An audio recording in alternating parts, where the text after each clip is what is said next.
मुंबईमध्ये दादरमध्ये जी महत्त्वाची लढत होती, जी मगाशी देखील आपण ती बिग फाईट बघितली। संदीप देशपांडे जे मनसेचे गटनेते, त्यांच्या पत्नी स्वप्ना देशपांडे 191 प्रभागामध्ये विशाखा राऊत यांचं त्यांच्यासमोर आव्हान आहे। स्वप्ना देशपांडे यांनी काही वेळापूर्वी मतदान केलं, त्यांच्याशी बातचीत केली आमची रिपोर्टर सोनाली शिंदे यांनी।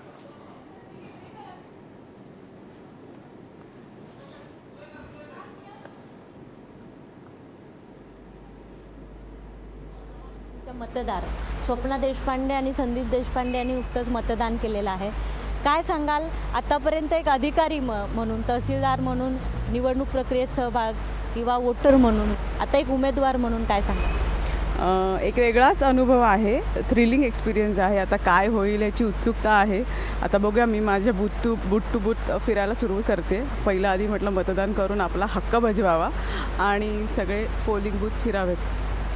टेन्शन आहे थोडं, काय होईल काय नाही? नाही, एवढं टेन्शन नाही आहे, बघूया, कळेल तुम्हाला 23 तारखेलाच।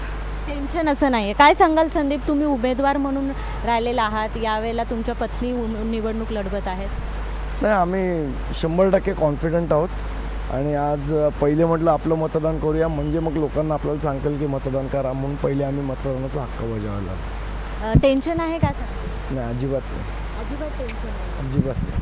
एकूणच दोघेही आनंदी दिसत आहे, दोघांनाही टेन्शन नाही आणि अगदी सकाळी म्हणजे अगदी 7:45च्या सुमारास या दोघांनी मतदान केलेलं आहे। मुंबईहून व्हिडिओ जर्नलिस्ट विकास सोनाली, महाराष्ट्र वन।